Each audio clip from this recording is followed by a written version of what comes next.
seja bem-vindo, seja bem-vinda a mais um podcast da Unique, o podcast Renove-se, onde a gente fala sobre tudo e mais um pouco. E hoje eu vou entrar na fogueira.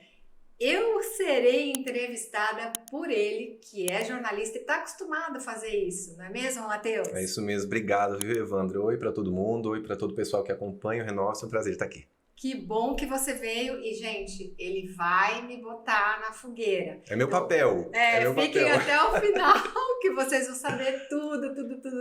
Pois é, o meu papel, na verdade, é falar sobre comunicação, né, Evandro? A gente já trabalha faz algum tempo e a gente já se conhece de outros carnavais, mas eu queria trazer o assunto de comunicação porque eu acho que é super pertinente para o Renove-se, né? Quando a gente fala sobre comunicação assertiva, principalmente, a gente percebe, eu já tenho uma carreira já dentro da área de TV, né, de comunicação e também atendendo médicos. E a gente, como eu já te conheço há algum tempo, você lida muito com muitos pacientes, tanto da parte de doença quanto da parte de estética, às vezes os dois de forma combinada. Exato. Né? E eu queria entender de você como que é essa comunicação para esses pacientes, que a gente sabe que são comunicações diferentes, né? Quando tem essas duas frentes. Fala um pouquinho pra gente sobre isso.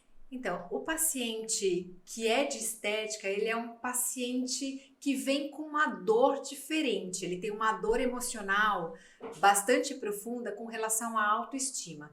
O paciente que não é de estética, que é o paciente de reparadora, ele tem uma dor também de autoestima, mas ele tem uma dor do momento de vida pelo qual ele está passando, em termos de saúde mesmo. Se é um paciente, por exemplo, oncológico, ele está passando pelo desafio do câncer. Se é um paciente de queimadura, se ele está no momento agudo da queimadura, ele está passando por um problema severo de queimadura e é muito desafiador isso. Então, a comunicação ela precisa atentar para cada vertente.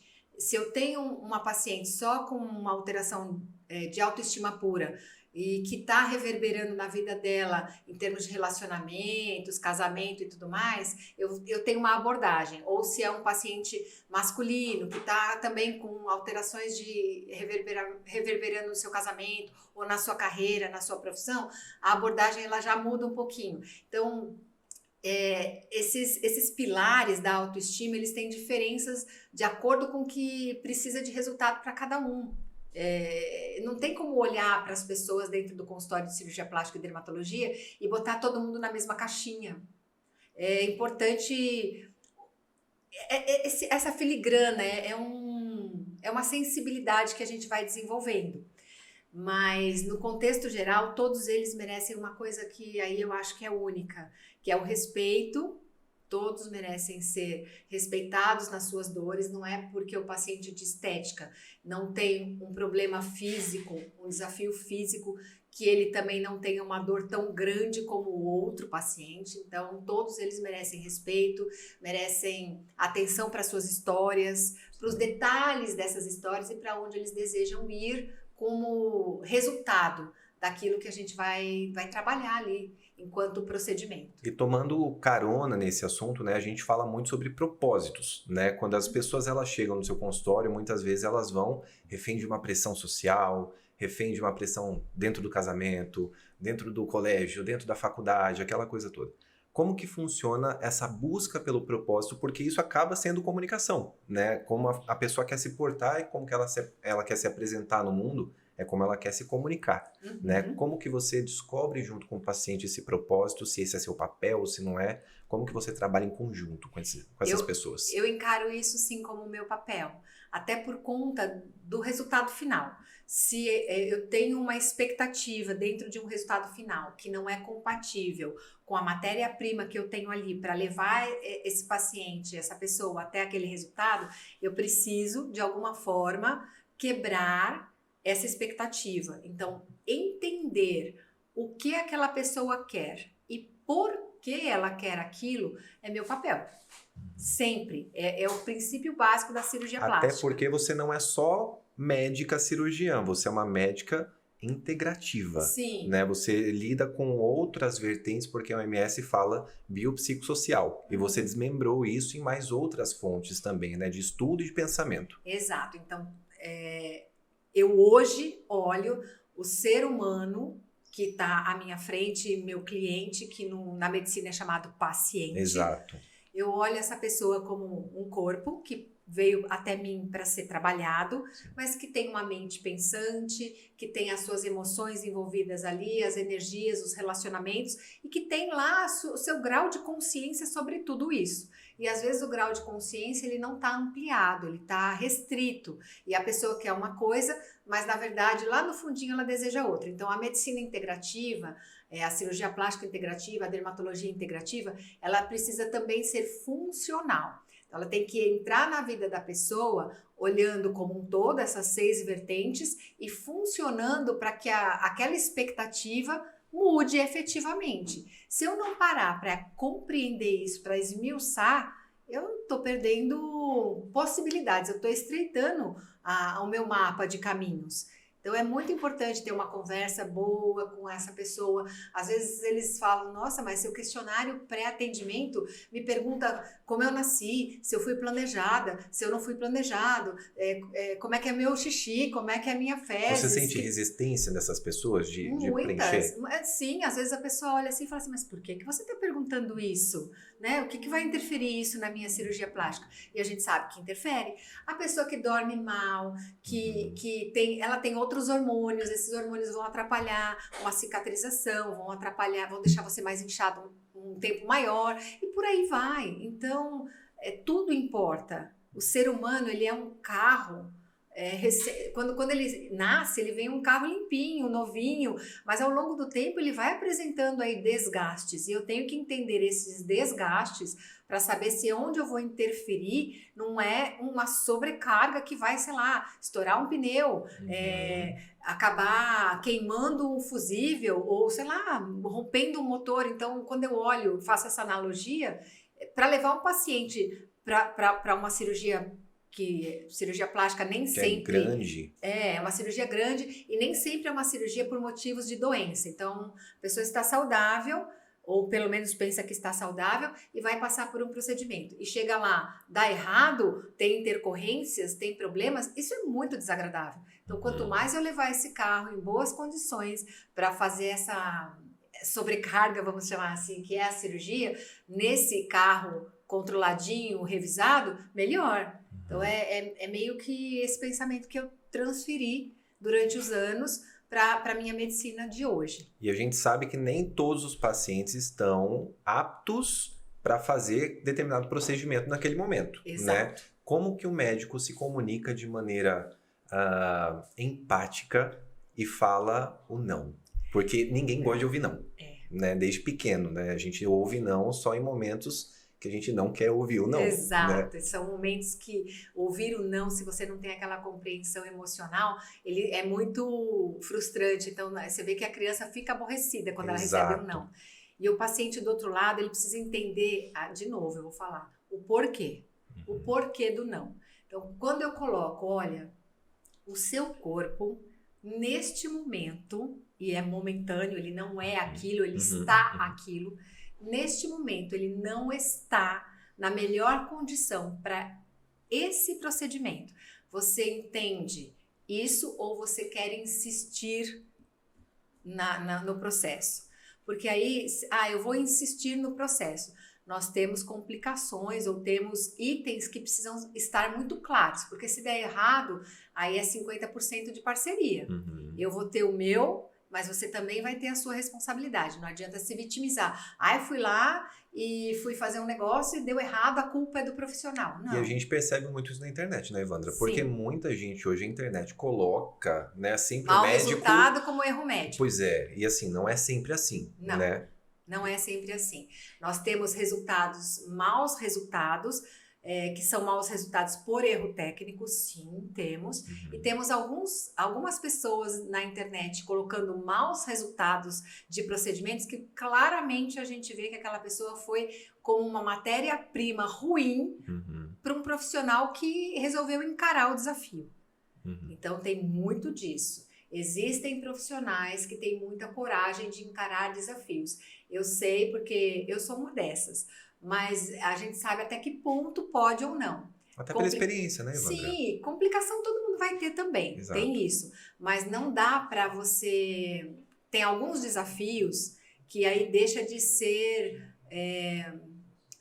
como eu vou dizer, demonstração de ego, sabe? Uhum. Tem desafio que você olha e você fala, não é o momento ideal para essa pessoa. Ou porque ela está passando por uma situação muito traumatizante, morreu alguém, está se separando e está muito fragilizado ou fragilizada. Uhum. Porque os homens, às vezes a gente acha que o homem não sente esses momentos, e eles Uhum. sentem às vezes muito mais. Eles até guardam, e aí Que cai no colesterol machismo também. Sim, sim. Aí colesterol altera, homocisteína altera. Gente, eu não tô falando palavrão, é um monte de exame que a gente pede. Você tem lá um monte de exames alterados, a pessoa tá oxidada, tá com tudo descontrolado, vai fazer um procedimento, fica torto, cicatriza mal, abre, dá seroma. Essa semana eu atendi um paciente nessa condição. Né? Então, ele falou assim, agora eu quero consertar. Eu falei, ok, mas dessa vez a gente vai fazer do jeito certo. Então, o que você já fez ali no passado, que deu errado, que você está insatisfeito, agora você veio para mim, uma segunda profissional, então a gente vai fazer do meu jeito, você topa? Topo, super topo. Então, eu acho que tem que explicar. Quando a gente explica, esmiuça, esse não ele fica mais brando e fica mais assim um não palatável, sabe? Que também é uma forma de comunicação não agressiva. Né? Eu vejo muito a comunicação não violenta. Uhum. Então, a pessoa traz uma necessidade dela, eu preciso entender essa necessidade e devolver com aquilo que eu acho que é coerente, de uma forma não agressiva. Eu já tive uma comunicação bastante intensa, eu vou chamar, né? De falar assim, faça o que eu mando, né? É preciso que, você tem que. E eu entendi que o melhor caminho é o caminho de mostrar as possibilidades e a pessoa ter direito a escolher. Uhum. Quando ela olha para isso, tem possibilidades e eu tenho direito de escolher. Ou, não tenho possibilidades, mas eu posso fazer um caminho que vai me dar a liberdade e o direito de escolher. Fica mais tranquilo. Bem mais tranquilo. Agora, bebendo nesse assunto que a gente estava falando, a gente fala também sobre o tal do machismo, que muitas vezes é exacerbado em alguns pontos, mas ambiente cirúrgico, que além de ser hostil, é um ambiente extremamente dominado por homem. A gente sabe disso. Tem muita mulher hoje, que bom que existe essa pluralidade, mas a gente sabe que ainda existem barreiras que ainda não foram penetradas de forma muito acentuada. Queria saber de você, como cirurgiã, há 25 anos na medicina já. Quase 30 já, quase 30. Quase 30, somando tudo. Isso é uma coisa tão engraçada, porque nós estamos num momento dentro da Sociedade Brasileira de Cirurgia Plástica, onde tem uma chapa, e uma das pessoas integrantes dessa chapa é uma mulher, e a gente estava discutindo isso, né, no grupo da cirurgia plástica, que nós somos hoje 26% de mulheres dentro da Sociedade Brasileira de Cirurgia Plástica e 49% a 50% mais ou menos dentro das faculdades de medicina. Está quase já 51% se a gente considerar as particulares e o pessoal que está estudando no exterior, brasileiros que estudam no exterior. E mesmo assim, a medicina ainda é um ambiente masculino. E eu vejo muito isso como aquela coisa do papel do inconsciente coletivo. É meio que a mulher ela serve para cuidar, mas é só dentro de casa. O homem é o cara que decide e que tem eficiência, aplicabilidade. E a gente precisa, de alguma forma, quebrar um pouco esse paradigma. Tem competências e competências, ambos os sexos podem desempenhar bem. E sim, eu entrei na medicina quando nós éramos menos de 20%. Eu entrei na cirurgia geral. Mas a gente percebe que nesses 25 anos cresceu 6%, sim, é muito pouco. Sim, né? E é bem pouco. Mas eu fui para o centro cirúrgico primeiro na cirurgia do trauma, onde era um ambiente extremamente hostil. Eu fui submetida, posso dizer com toda clareza, que eu fui assediada, que eu fui subjugada, de todas as formas, vivências traumatizantes, mas eu queria muito estar naquele lugar, então a gente transcende essas coisas assim na unha. Se torna resiliente na força do ódio. Na força, eu brinco que é na força do na ódio força mesmo. Do ódio. É bem isso. E aí, na cirurgia plástica, foi um pouco mais brando, mas não deixou de ser também um ambiente agressivo e hostil. A minha residência é uma residência, a residência que eu fiz de cirurgia plástica é uma residência que tem a possibilidade, graças a Deus, de aceitar muito bem as mulheres. É uma residência onde existe um grande número de mulheres que se formaram lá, então foi uma abertura muito importante e mesmo sendo um ambiente de centro cirúrgico, foi um pouco menos hostil naquele momento. Então, gratidão ao pessoal lá da residência do Heliópolis, um beijo para vocês. E eu sou muito grata por tudo que eu aprendi lá, sabe? Porque os chefes tinham esse hábito de entender tinha algumas residentes que eram casadas, eles tinham o hábito de entender o posicionamento de quem tem filho, quem não tem, e amparar e acolher. Então, foi uma vivência um pouco mais positiva. Mas na cirurgia geral e no trauma, pelo amor de Deus. A gente que entra em centro cirúrgico, você como médica, eu como mídia, né? A gente tem papéis muito diferentes, mas a gente percebe o nível de hierarquia, né, Evandra, dentro da sala de centro cirúrgico. E eu já presenciei alguns fatos, assim, que eu olho e falo, se fosse um homem, isso não teria acontecido, né? Fala pra mim, conta uma experiência que você teve, assim, que você teve que se impor de uma maneira mais forte. Eu estava recém saída da residência de cirurgia geral e tinha começado meu primeiro emprego, mas assim, o primeiro. Então eu entrei para trabalhar no centro cirúrgico, eu estava contratada para uma equipe de cirurgia e o anestesista chegou um baleado e o anestesista ia começar, eu estava entrando na sala, o anestesista ia começar todo o preparatório para anestesiar o paciente, para cirurgiar. E aí ele falou assim: eu não posso começar enquanto o cirurgião responsável pelo caso não estiver aqui. Aí eu olhei para ele e falei assim: eu sou a cirurgiã responsável pelo caso. Ele olhou bem para mim, 1,59 m de altura. Na época eu pesava 55 quilos, recém-formada aos 24 anos. O cara olhou bem para mim assim e falou assim: impossível. Aí eu falei: você quer que eu te mostre meu CRM, meu certificado de cirurgião? O que você quer que eu te mostre? Né? Porque se fosse um homem nessa mesma idade, talvez não teria esse impasse. Né? Primeiro que não teria 1,59 m. Ou teria, vai saber. Mas é aquilo, olhou e falou assim: não, você está incapacitada para operar esse baleado. Foi o diagnóstico. A leitura na época que eu fiz. Pode até ser que esse impossível dele tivesse outra conotação, mas eu entendi dessa forma. E a partir dali eu dizia assim para mim, todas as vezes que eu chegar na sala de cirurgia, e eu até hoje me vejo fazendo isso, eu abro a porta e eu falo: bom dia, eu sou a doutora Evandra, a cirurgiã-chefe aqui. Então, eu adotei esse comportamento e que muitas vezes eu levo até hoje. Então eu já chego pra me fora impondo, do centro cirúrgico, sim, inclusive. né? Eu já chego, já abro a sala me impondo. É que hoje a maioria dos anestesistas já me conhecem, todos os hospitais que eu vou. Mas é desagradável você ter que, né, colocar: hoje eu sou a chefe aqui. Mas eu me pego fazendo isso, virou assim o meu mantra. E quando a gente leva para o ambiente de consultório, né, desses outros ambientes que são um pouco menos hostis, mas nem por isso menos desafiadores, né? Quando você chega para um paciente que talvez coloque essa questão em xeque e tudo mais. Já aconteceu dentro do seu consultório? Hoje não mais. Hoje não mais, porque eu já tô, né, gente, com meus cabelinhos brancos aqui, que hoje não estão tão brancos assim, mas hoje não mais.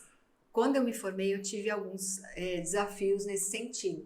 Porque a gente se forma, eu entrei um ano antes da faculdade, então me formei cedo e já fui direto para a residência, passei direto para a residência. Então, quando eu abri meu primeiro consultório, as pessoas olhavam para mim e eu realmente era uma menina, né? Eu tô com 53 hoje e ainda acho que a minha carinha tá boa, então você imagina tanto tempo atrás. E aí, assim, ver uma menina sentada ali com aquela carinha, né, de sapeca, você vai questionar a competência. Não tem como não. E uma vez eu estava com um paciente e eu falei assim: olha, ele chegou para mim e falou: eu já passei em 5 médicos e eles disseram isso, me deram remédio e eu não melhorei. Eu tô aqui porque a minha mulher me mandou, mas eu não acho que você vá resolver meu problema. E hoje esse homem é meu paciente ainda, porque eu fui a pessoa a médica que descobriu que ele tinha uma alteração da mobilidade do esôfago e por isso ele fazia, na época eu fazia cirurgia geral e gastro, e aí ele fazia muito refluxo, tinha muito problema de esôfago e de garganta. Então ele tossia à noite e o pessoal achava que era pulmonar e na verdade não era, era um problema gástrico. E ele tinha já feito endoscopia, um monte de coisa e ninguém nunca tinha resolvido o problema dele. E eu vim de uma escola onde a gente pegava bastante megaesôfago chagásico. Então eu falei, bom, se ele fez Fala a palavra de novo. Megaesôfago Vamos chagásico. Lá. É uma doença que o esôfago, que é o canal que leva a comida da boca até o estômago, ele alarga por conta de uma doença chamada doença de Chagas, que é comum no estado onde eu estudei, que é Minas Gerais. Então o esôfago ele fica grande e a comida fica acumulando ali. E tem também uma alteração, porque o trabalho é levar da boca, comprimindo, empurrando até ir para o estômago e daí para frente. Então, quando tá, isso chama peristaltismo. Quando está alterado, você tem refluxo. E no caso dele, ele tinha um grau de comprometimento que não era um megaesôfago, mas ele tinha uma alteração da movimentação. Como eu vinha de uma escola que tinha muito essa doença, megaesôfago chagásico lá, a gente fazia um exame que era super raro fazer em São Paulo, que era um negócio que chama enema opaco, você toma o enema baritado, você toma um produto que fica branco e que aparece no raio-x.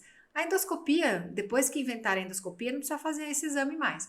Mas na época, eu vinha e eu falei, vamos fazer esse exame. Eu já fiz um monte de endoscopia, ninguém nunca descobriu nada. Eu falei, então vamos fazer esse daqui, você me dá a oportunidade, né, de fazer esse exame. E quando a gente fez, veio que o problema dele era uma alteração da movimentação do esôfago e ele tinha um refluxo por conta disso. Tratamos, ele ficou ótimo, se curou, ele se curou. Sorte dele que você tem paciência. Dele. Porque assim, até o seu carro, esses tempinhos, a gente teve esse negócio que você parou numa vaga que não estava identificada. E aí a pessoa foi lá e passou o batom. Se fosse comigo, eu tinha matado a pessoa. Mentira. Mas eu teria descido do salto e eu nem uso salto. Mas você foi lá e mandou flores para a pessoa. Até agora eu não entendi. Fale um pouquinho para mim sobre esse tipo de comunicação também, né? Porque a gente pode levar isso para uma comunicação não agressiva. Isso. Né? Vamos destrinchar a história, né? Eu estava super apressada, cheguei na obra do consultório. Estou passando vários desafios com essa obra. Então, cheguei lá e eu não tinha a identificação no chão das vagas, né? Tinha vagas com identificação e outras sem identificação nenhuma. O que eu fiz? Eu parei numa vaga que não tinha identificação nenhuma. Achei que era uma vaga aberta para todo mundo usar. Deixei meu carro lá, subi, fui na obra, passei toda a vistoria na obra e fui comprar uma peça com a arquiteta. Quando eu voltei, a menina da recepção: olha, seu carro é tal? Eu falei, tá na vaga de uma pessoa e eu acho que você vai chegar lá e vai encontrar um recadinho. Eu desci achando que o recadinho... Era um bilhete. Era um bilhete no para-brisa. Ou, sei lá, um pneu murcho, furado, alguma coisa, sim. Furada e tal. Não, eu cheguei lá, tava meu carro todo escrito em batom, né? Aí eu olhei para aquilo e pensei, poxa vida, eu atrapalhei muito a vida de alguém. Sem querer, mas atrapalhei. Então, saí com o meu carro, não tinha com o que limpar. Passou o dia com o seu carro eu ia de batom. para o hospital, eu ainda ia para o hospital, para o dentista, para vários lugares. Então, eu fui para o hospital com o carro daquele jeito, táxi parou do lado, gente tirando foto, taxista rindo, mandando tchauzinho. Estacionei no estacionamento do hospital com o carro daquele jeito, depois fui ao dentista com o carro daquele jeito, mais gente tirando foto e tudo mais. Ao final da anoitecer, cheguei em casa, 10h da noite, aí que eu fui lavar e tirar o negócio do carro. Então, andei com o carro daquele jeito o dia todo. Mas eu entendi. A pessoa ficou indignada com a atitude. Eu estava invadindo o espaço de direito dessa pessoa.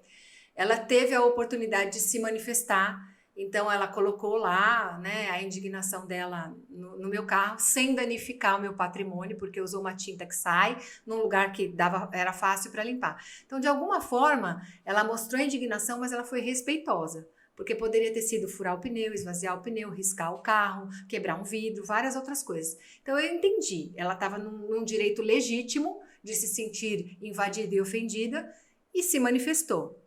Eu não teria feito o que ela fez de me julgar colocando lá a palavra folgada.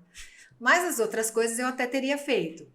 Aí, o que eu fiz? Cheguei e falei, bom, eu preciso me retratar com essa pessoa. E mostrar para ela que eu entendo a dor que ela sofreu. E que eu sou empática a isso, que eu não vou repetir esse assunto. E eu mandei flores e perguntei qual era a marca do batom, porque escreveu no batom, qual era a marca do batom e a cor, porque eu estava me propondo a devolver o batom para ela, porque ela gastou um batom inteiro para fazer o que ela fez no carro. E aí as pessoas acharam isso assim, diferente. Mas Não, muito diferente. Mas a pergunta é, ela te respondeu? Não, ainda não. Estamos aguardando. Estamos aguardando. Agora, saindo um pouquinho desse assunto, vamos entrar na questão de comunicação de forma direta quando você fala com seus pacientes por telemedicina, Evandré. É uma curiosidade que eu tenho, porque a gente sabe que a telemedicina, ela aproxima, pero não mútil, né? Ela não é aquela aproximação, né? Não tem aquele calor humano. Como lidar com pacientes, tanto de cirurgia plástica quanto de dermatologia, ali pele, cabelo, unha, enfim, né? Todas essas vertentes do corpo que tem em telemedicina, sendo que é um negócio tão físico. Pois é. Eu vejo assim, eu tenho alguma experiência da área de treinamentos que a gente já fazia por telemedicina. Então, alguma parte de capturar emoções, energias e tudo mais pela telemedicina é possível. A gente faz isso muito com treinamento, com hipnose, inclusive. Agora, na medicina em si, a parte de exame físico, ela perde um pouco. Então, eu consigo, usando as técnicas que a gente usa em treinamentos, trazer a história, fazer uma boa anamnese. Mas, por exemplo, algumas lesões de pele é muito desafiador ver por telemedicina. E alguns contextos de cirurgia plástica, como textura do tecido, saber se aquele colágeno vai responder bem ou não, também é bastante desafiador para fazer por telemedicina. Então, o básico a gente consegue conversar, mas tem coisa que precisa vir presencial, não tem o que discutir. E dúvidas, né? Eu trabalho muito, eu atendo pacientes no mundo inteiro, a gente tem muitos pacientes no exterior, então eu quero entender o que eu vou fazer antes, já levar meus exames feitos aqui no meu país e quero um suporte no pós-operatório. Eu acho que a telemedicina propicia isso de uma forma muito, muito interessante. Uma urgência ali, alguma coisa assim. Isso, então assim, igual outro dia eu atendi uma telemedicina que a menina foi numa estética e sofreu uma queimadura por equipamento de criolipólise. Ela estava em outra cidade e não podia vir, e a amiga dela falou, eu vou perguntar se a minha cirurgiã plástica pode te atender online. Aí eu atendi online, ela me mostrou a lesão, eu comecei a condução e falei, agora você venha, né, quando for possível, venha para eu ver pessoalmente, porque eu preciso olhar isso como está exatamente. Então tem coisa que dá para fazer, tem coisa que não dá para fazer. Mas numa emergência sempre é possível. Sempre orientar. Hoje é muito mais fácil, porque antes a gente fazia isso por telefone, às vezes sem ver a cara do paciente. E com a telemedicina, você conseguindo ver, até olhar se o paciente está com alguns, aqui, por exemplo, afundando, que está um sinalzinho de falta de ar. Tem outras coisas que dá para perceber melhor do que falar pelo telefone. E uma coisa que facilitou demais a vida é se você precisa emitir uma receita, você ter a possibilidade de emitir essa receita online e a pessoa resgatar lá, até para antibiótico, imprimir e comprar na farmácia. Eu sou prova viva. Pois é, pedir um exame, sim. Né? Você manda por telemedicina, a pessoa imprime e funciona, porque tem uma assinatura digital. Então, acho que isso foi um benefício enorme da telemedicina. Quando a gente fala sobre pacientes, a gente sabe que os pacientes, eles quando procuram um médico, necessariamente eles estão doentes, seja do espírito, seja da mente, alguma coisa ele quer resolver, né? Seja uma doença ou algum desejo, algum anseio que ele tem. Mas muitos pacientes, eles colocam-se como vítimas, não de uma maneira errada, né? Mas a gente lida com muito mimimi todo dia, aquela coisa toda. Como você lida com esse tipo de característica quando chega no seu consultório? Porque eu te conheço e você não é nada vítima. Pois é. Não é. Você é muito direta e a gente já falou sobre isso várias vezes, né? Fora do podcast. Você é uma pessoa que chega e você é muito executora, né? A hora que eu vejo já fez, eu falo, era pra fazer depois, e já fez, aí eu vejo e falo, tá bom, vamos fazer, né? E tá tudo certo, depois a gente resolve. Como que você lida com esse tipo de paciente que desenrola mais o assunto, né, de uma maneira mais romantizada? Eu tenho um perfil executor e eu uso de volta o que eu aprendi como treinadora, como coach. Nós temos canais diferentes de comunicação e nós temos pessoas com personalidades diferentes. Então, o planejador, ele é diferente do executor, que ele é diferente do comunicador e por aí vai. Então, quando eu percebo o canal daquela pessoa, isso às vezes não é muito claro, mas quando eu percebo, pelo meu treino, eu me comporto de uma forma a entrar no mesmo canal alinhado com o que a gente pode fazer. Então, o meu treinamento me trouxe essa vertente de conseguir conversar com essa pessoa no canal que ela usa prioritariamente. Às vezes eu não tenho essa sensibilidade, não consigo capturar, e aí eu vou falar no meu canal mesmo. Ou seja, eu vou falar da minha maneira, eu não vou espelhar, não vou fazer rapport, etc. E aí pode complicar um pouquinho. Mas, no geral, a pessoa que vem na vítima, ela não é uma boa candidata a ser operada sem esclarecimento. Vítima não prospera. Vítima não prospera. Já ouvimos isso já. Pois é, porque ela tá num canal que eu digo que ela não tem compreensão do potencial dela. A vítima é aquela pessoa que primeiro ela não se responsabiliza pelo potencial que ela tem de executar, de melhorar e de transcender. Então a cirurgia plástica para ela ou a dermatologia estética não vai vai trazer a transformação, mas ela não vai reconhecer a transformação. Então essa é uma pessoa que é muito candidata a gente dizer não. Uhum. E quando a gente fala, por exemplo, desses pacientes, né, a gente já falou sobre o paciente que ouve não, mas esses pacientes, muitas vezes eles entram em procedimentos e te procuram posteriormente, né? Já aconteceu bastante no consultório já. Eu, inclusive, estava no consultório uma vez que aconteceu isso, né? Como você manda a mensagem ruim para esse paciente de forma empática, sendo que você já conhece o histórico dele, que muitas vezes ele se coloca como vítima, né? Como se comunicar com esse paciente? Tem duas coisas aí. Tem paciente que chega se colocando como vítima e tem uma cirurgia, um resultado que é aceitável, que está tecnicamente coerente, e tem o paciente que se coloca como vítima e realmente está vitimado. Então, o paciente que chega como vítima e ele tem realmente uma sequela, está vitimado, é um paciente que eu recebo assim com tanto amor, com tanto carinho, eu ponho no colo de verdade, porque é uma dor muito profunda. O paciente que vem como vítima, mas não tem um resultado ruim, eu tento entender qual era a expectativa dele e tento mostrar ou comunicar com ele de uma forma para que ele compreenda qual foi a régua de resultado. Então, por exemplo, eu tinha um problema, se ele tem fotos antes, ele vai me mostrar essa foto, eu vou avaliar. Se o problema que ele tinha, por exemplo, era severíssimo e ele está num grau médio e eu achar que é uma boa resposta aquilo, eu vou explicar para ele as possibilidades que ele tinha de resultado, aonde ele chegou e se ele quer um complemento para subir um pouco mais a régua. Seria o caso de um paciente oncológico, por exemplo. Porque às vezes o oncológico, ele tem uma expectativa de que ele vai ter uma reconstrução que vai ficar igual uma mama natural, e não vai.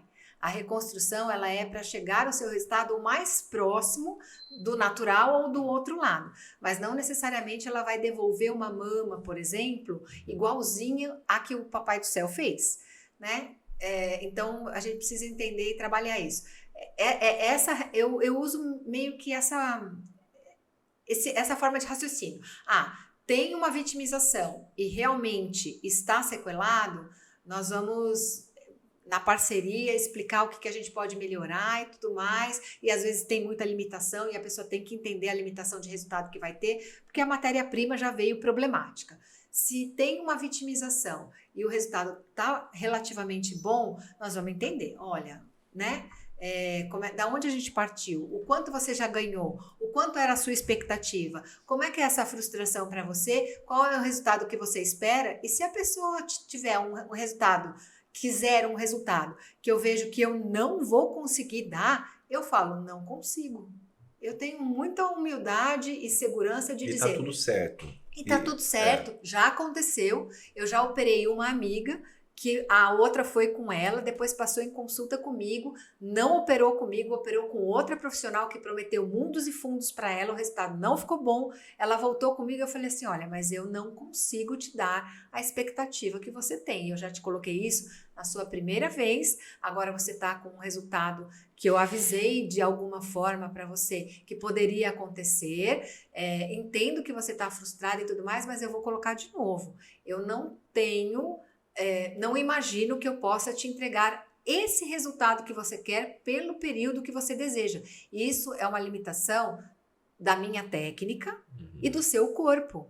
E a gente trabalha 50-50. E a sua técnica você adquiriu com o tempo, com a experiência e também com seus estudos, a Sim. parte da medicina, né, Evandra? Sim. Porque às vezes a medicina não é exata. Né? Não. 1 mais 1 não é igual a 2 na medicina, né? A gente não fala de coisas exatas, o mesmo tratamento para paciente não vai ser, né? Não vai ter o mesmo resultado.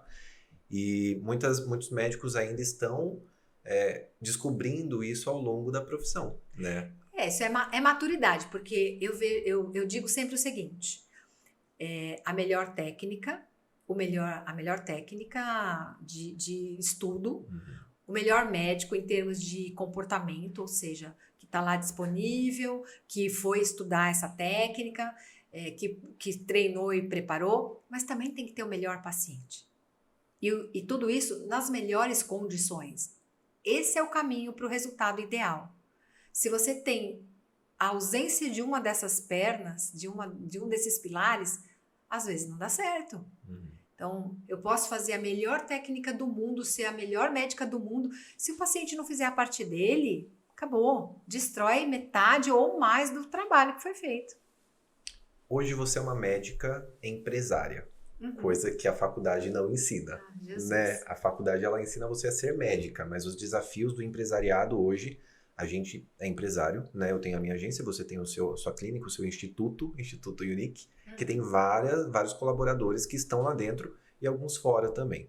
Dentro dessa comunicação, para você ser mais assertiva possível, a gente sabe que existe o emissor e o receptor de determinadas mensagens, né? Como tornar uma comunicação mais assertiva?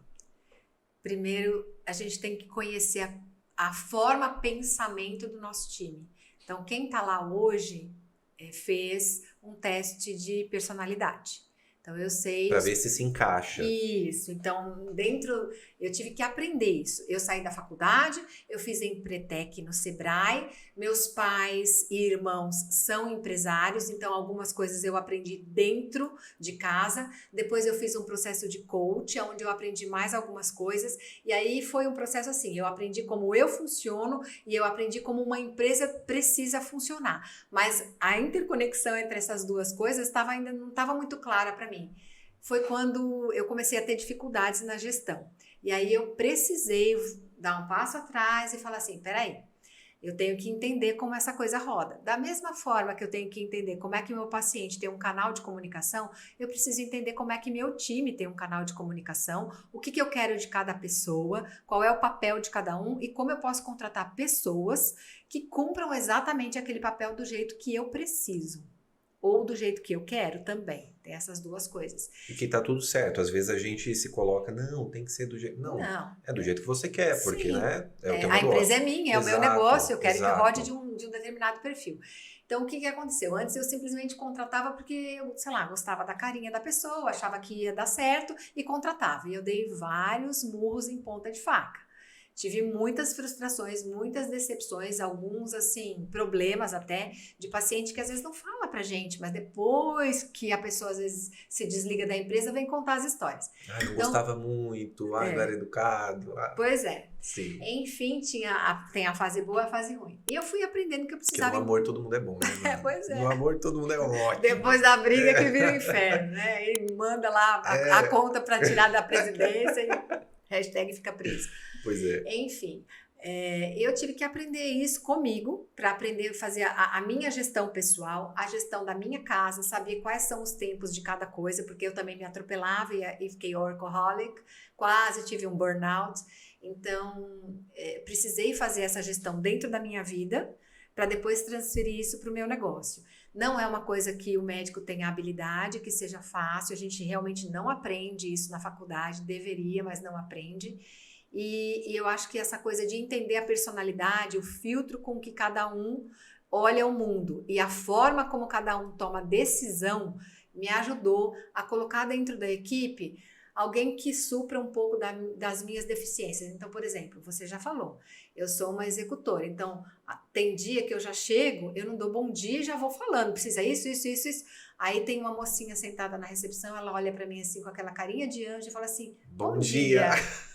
Né? Então a Vitória faz esse papel. Um beijo, Vitória. Beijo, Vitória. Vitória é um amor de pessoa. Pois é. Ela é aquela coisa que, aquela figura meiga. Então ela chega, ela olha assim para mim, bom dia. Aí vem a outra e fala assim, você quer um café e uma água? Então aí eu volto para o meu centramento e eu sei que aquelas duas, elas têm um perfil mais acolhedor, né? Uma é mais fleumática, introspectiva, a outra é mais espontânea. Mas assim, cada uma tem lá o seu papel. E aí tem uma outra que vai ficar tocando. Então, a Carla e a Eliana já tem um perfil já mais de tocar. Ou a Eliana comunica mais, a Vitória ela é mais meiga e a Carla, né? Beijo para todas. E vocês são meu time, eu adoro vocês de paixão. E aí, vale também para os times de fisioterapeutas. Então, assim, a pessoa precisa mais colo? Vai ser a Jéssica ou a Camila. A pessoa precisa de alguém mais firme, que oriente? Vai ser a Annelisa, ou a Celina, ou a Cíntia. Então, assim, eu vou escolhendo a minha equipe conforme aquela necessidade daquela pessoa que está ali, que eu entendi o que ela vai precisar. Mas não é fácil. Pensa que é um desafio diário. É um desafio de aprendizado diário e modificações. E eu penso que seja uma das maiores competências e habilidades da sua parte, né, Evandra? Porque é muito difícil hoje em dia a gente encontrar empresários que assumam eu preciso dessa pessoa porque eu preciso suprir essa necessidade que a minha empresa tem, né? E empresários que abrem espaço para que outras pessoas governem os seus setores, né? A gente percebe hoje que a comunicação dentro das empresas tem muitos ruídos, porque o empresário ele quer absorver tudo. Ele quer tudo exatamente daquele jeito. Mas eu quero tudo exatamente do meu jeito. Mas só que você dá espaço para que as pessoas falem. Né? Então, assim, você fala e obviamente tem que ser tudo do seu jeito, mas só que existem espaço para que os profissionais atuem de suas maneiras também, né? Com as suas características. Isso daí é muito importante. Eu vejo que a empresa ela precisa ter uma missão muito clara, valores muito claros. E só fica quem condiz também com isso. Exatamente. Então, assim, a partir do momento que você tem claro para você qual é a missão da sua empresa, quais são os valores que são, assim, inegociáveis para você dentro daquela estrutura, se há uma pessoa ali dentro que não se adequa a esse perfil, ela pode ser um contaminante. Sim. E aí ela atrapalha todas as outras estruturas e o negócio não anda a contento. É lógico que existem momentos que precisa gerir isso daí. Tem hora que não dá para você mandar determinada pessoa embora naquele momento, mas em algum momento aquele perfil vai precisar sair do contexto. Então, é desafiador entender isso. Tem pessoas que às vezes a gente gosta muito, quer muito que a pessoa esteja com a gente, mas talvez ela esteja num lugar onde ela não possa apresentar o potencial dela. Eu tive recentemente que abrir mão de uma profissional assim, né, que tem bastante competência num perfil de coisas que ela resolve, soluciona, ela é assertiva, mas ela preferiu ir para um outro desafio, porque realmente quando ela olhou para a empresa, como a empresa está funcionando, ela não se identificou mais. Eu senti essa perda, mas acho que foi coerente, porque em algum momento era um perfil que não dava mais na função onde ela estava, e talvez fosse um perfil que não caberia num outro lugar onde eu preciso. Então, ficou uma peça perdida no meio do caminho. E quando é uma pessoa que já está com você há muito tempo, é sofrido esse processo. Esse processo é desgastante. Então, tem isso aí tudo também. Dentro desses processos de empresa, né? A gente está chegando quase no finzinho aqui, mas dentro desses processos de empresa, como que você determina quais são esses processos, né? Como que a pessoa ela chega, como a pessoa faz, quais são os feedbacks? O feedback é importantíssimo, principalmente no seu mercado, né? O feedback tanto para o paciente quanto para a médica, né? O médico ele faz muita coisa, então ele precisa de uma equipe de suporte muito, muito firme ali, porque você lida com vidas de forma absolutamente direta, né? Então, os pacientes eles têm urgência em receber, obviamente dentro de né, de uma régua ali, de uma timeline bacana, né, que é acordada antes, mas como que funcionam os processos dentro disso para que não haja ruído dentro dessa comunicação? Então, eu sou aquela médica que eu gosto sempre que meu paciente, ele tenha referência comigo.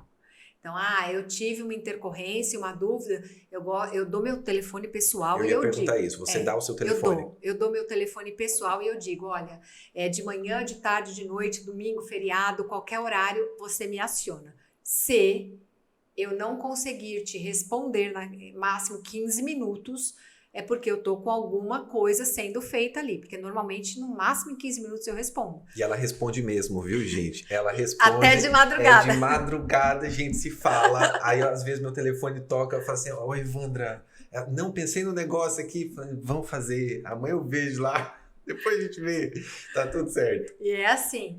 Eu funciono muito dessa forma, eu boto memórias para não esquecer daquela coisa, quando ela surge, eu coloco, às vezes a pessoa não precisa me responder na hora, mas enfim. A gente que é ansioso, a gente responde. A gente responde. E aí o que acontece? Eu deixo meu número com o paciente e eu peço sempre para se referenciar a mim. Quando acontece de eu estar numa cirurgia, não poder responder, ou enfim, sei lá, às vezes eu tô tomando banho, não respondi, eu digo, deu 10, 15 minutos, eu não te respondi, ou deu 5 minutos e você tá muito desgastado, muito desconfortável, precisa resolver logo, e eu ainda não respondi em 5 minutos, aciona a equipe. Então, tem sempre a médica ou o médico assistente, que também tem o telefone com o paciente. Então, eu deixo o meu, deixo do médico assistente, que me ajudou no procedimento ou na cirurgia naquele dia, e deixo o telefone do meu time. Alguém tem que dar uma contrarreferência para essa pessoa muito rapidamente. É inaceitável dentro da minha gestão que a pessoa fique mais do que 10, 15 minutos. Que faz parte da profissão. Com um evento grave, severo ou desconfortável, agudo, sem resposta. Agora, o que acontece? Você não vai ligar para ela com dor de cabeça. Ok, vai ligar com dor de cabeça ou o que for. Agora, eu preciso marcar uma consulta. Isso não é exatamente, a não ser que você esteja com alguma coisa muito aguda, uma alergia muito severa, ou uma dor muito importante, mas assim, quero marcar uma consulta para marcar minha cirurgia em dezembro, e nós estamos em junho. Isso não é um evento agudo, urgente, premente, que se eu não te atender em 15 minutos, você vai ter um ciricutico. E às vezes as pessoas colocam esse papel de fazer uma reclamação porque ligaram lá para agendar uma consulta e demorou mais do que 10, 15 minutos para responder. Vamos ter bom senso, né, gente? Eu acho. Exato. Isso aí eu acho, né? É uma posição pessoal. A comunicação, ela é de ambas as partes, né, Evandra? Então, existe o que é urgência, existe o que é emergência, e existe o que é gravíssimo e existe o que dá para esperar. Então, eu mandei, sei lá, um WhatsApp para marcar uma consulta. Demorou 3 horas, ninguém me respondeu. Posso pegar o telefone e ligar nesse lugar, porque às vezes ficou lá naquela lista, entrou coisa, sei lá, acontece. As pessoas não têm muita tolerância com isso hoje, mas pode acontecer. E nem é erro da empresa. Às vezes surgiu um monte de coisa, intercorrência, pedidos, e alguém clicou, perdeu a bolinha, não pôs a bandeirinha lá, né? E eu não respondo ainda automaticamente. A gente gosta de responder manual, um a um, olhar para você, ver o seu caso, sabe? Te tornar uma pessoa importante para nós, personalizado. Então, não é nada assim, robô. Então, acontece. O humano, ele erra. E aí a pessoa pode ficar muito chateada com a gente. E é muito triste isso, porque é falta de tolerância, no meu ponto de vista, pelo menos. Você pode ter uma comunicação mais efetiva se você pegar e se der ao trabalho ou de repetir a sua mensagem ou de telefonar e falar, que as pessoas hoje não falam mais, elas mandam WhatsApp, quando muito um áudio, e acham que e-mail vai resolver. E na verdade não, é preciso o tete a tete ainda. Exato. Pra gente finalizar, a pergunta que não quer calar, de ouro. Comunicação é um dom ou é uma habilidade? As duas coisas do meu ponto de vista. Você nasce com uma personalidade extrovertida ou introvertida. Eu acho que isso você já nasce. O extrovertido, ele vai ter muita facilidade de se comunicar. O introvertido, talvez ele precise treinar um pouco mais. Agora, o que eu penso que é treino de verdade é a comunicação assertiva, não violenta. Essa eu acho que é treino absoluto, porque você precisa entender como você se comporta, e aí é uma questão de autoconhecimento, para você transferir isso para a sua comunicação. Como eu te falei, durante muito tempo eu tive excelente qualidade médica profissional, treino, competências. Eu tinha, assim, informações de última geração e eu botava para o meu paciente, você tem que. E às vezes neste tom que eu estou falando, você tem que, como se eu estivesse dando uma ordem, como se eu pudesse impor e escolher pelo paciente. E aí do outro lado o paciente recebia aquilo como uma agressão. Então parecia que eu estava sendo extremamente, sabe? Para mim, eu estava sendo assertiva e para o paciente eu estava sendo agressiva. Existe isso, uma linha muito tênue aí, né, Evandra, de assertividade com agressividade. A gente tem que saber temperar isso também. Exato. Né? Então eu estava como que impondo uma tarefa para aquela pessoa que muitas vezes chegou lá vulnerável e frágil. E isso era uma imposição que transbordava barreiras e limites e tornava a minha comunicação às vezes distante e fria. Até porque o paciente, te cortando, o paciente ele chega no consultório esperando um médico para acalentá-lo. Né? Para botar no colo. Ele espera esse abraço também, sim, né? Sim.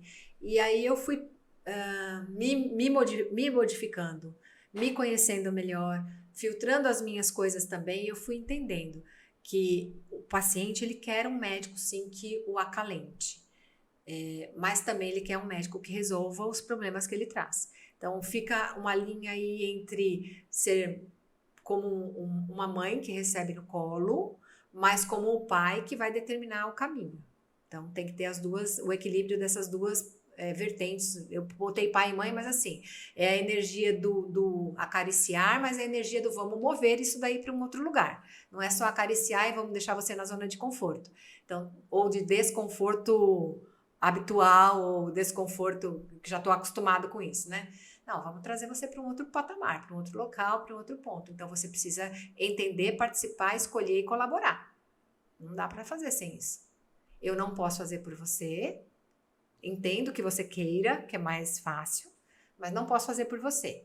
E preciso te colocar quais são as suas escolhas. E aí você precisa escolher se quer mesmo. Se você quiser mesmo, vou estar do seu lado, junto, de mão dada, e vamos caminhar, vamos juntos. Então, estudar a comunicação fez muita diferença para mim. Parece ser uma coisa que o médico deveria ter na faculdade. Eu acho que é claro isso, né? Porque tem gente que já entende isso desde criancinha, cresceu numa... Assim, é o que a gente estava conversando agora há pouco, né? Jesus teve Maria e José, que deram a oportunidade dele ser quem foi. Mas, às vezes, a gente não tem ambiente familiar para ter a mesma desenvoltura. Então, e vocês aprendem muito na pancada do dia a dia, né? Aí a escola deveria trazer isso, né? Então, a faculdade de medicina deveria olhar para essa vertente.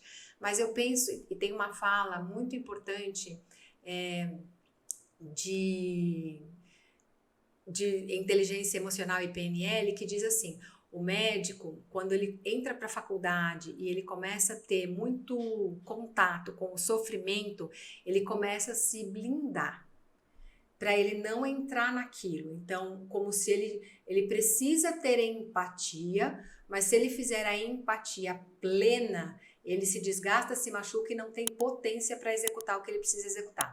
Então, quando você entra nesse cenário, nesse quadro, às vezes a blindagem que você desenvolve, ela é tão potente que ela gera um distanciamento.